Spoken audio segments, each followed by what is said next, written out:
আজকে আমি ঢ্যাঁড়স আলু পটল দিয়ে একটা অন্যরকম রান্না বানাবো। তার জন্যে কেটে রেখেছি ঢ্যাঁড়স, সরু সরু করে পটল আলু কুটে রেখেছি।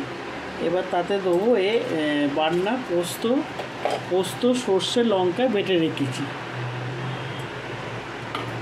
ফোড়নগুলো দিচ্ছি তেজপাতা, শুকনো লঙ্কা, জিরে, 5 ফোড়ন, নুন, হলুদ।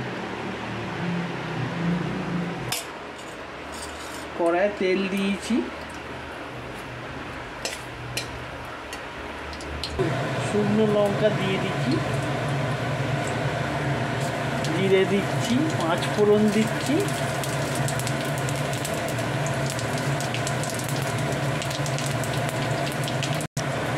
এটা আমি নিরামিষ বানাবো, তোমরা চাইলে পেঁয়াজ দিয়েও করতে পারো। পটলগুলো একটু ভেজে নিই লাল করে।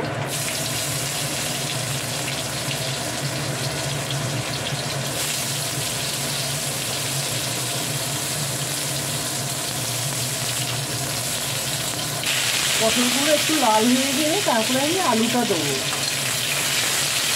এবার আলুগুলো দিয়ে দিচ্ছি।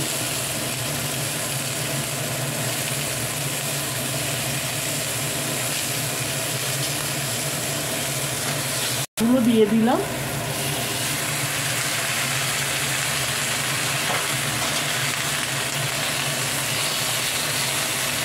নুন হলুদটা দিয়ে দিলাম।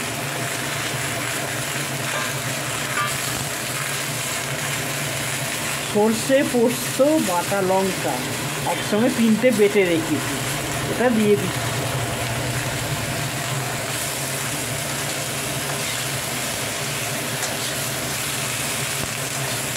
এবার জলটা দিচ্ছি, একটু স্বাদ মতো মিষ্টি দিচ্ছি।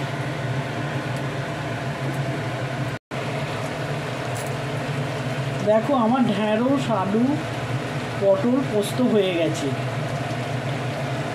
কেমন লাগলো জানিও।